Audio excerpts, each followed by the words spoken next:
Hello, one and all. I'm Sister Jeanne, reflecting with you on the scriptures of this 27th Ordinary Sunday. Today we're presented with what could be called spiritual logic or practical spirituality. We humans are capable of brilliant spiritual thinking. Look at all the saints and philosophers we've had. But only when we start from a position of humility, gratitude, and what a lot of people call common sense.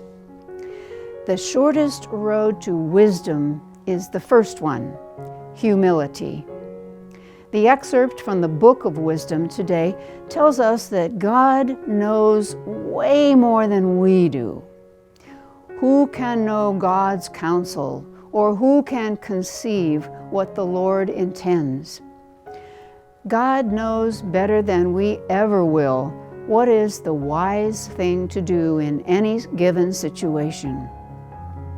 So this calls us to trust more in God's view of things than our own. Spiritual logic would say, go with God's flow in humility. Our second reading today from Paul's letter to his wealthy slaveholding friend Philemon bespeaks a new kind of wisdom for Paul, that of tender gratitude. He is mellowing in his elder years and in his confinement. So he tenderly intercedes for this runaway slave, Onesimus, one of Paul's most loyal converts.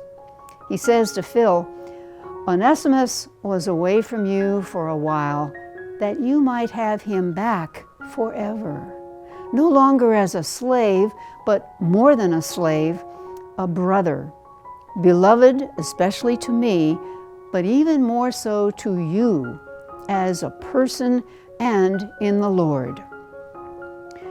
And finally, Jesus warns us that loyalty to His wisdom will require readiness for total self-sacrifice.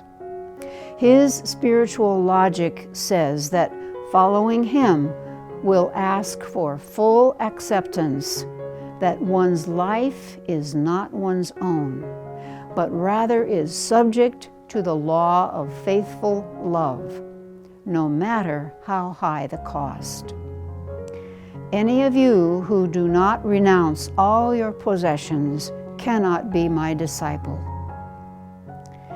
So the choice boils down to the common sense question: is my baptismal commitment, which was intended to be my dedication to Jesus' wisdom, strong enough to live it with integrity, following Jesus in radical self-gift to others?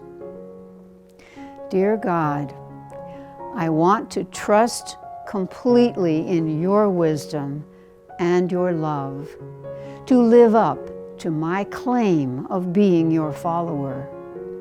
Be with me in good times and in bad, guiding the decisions I make today and every day.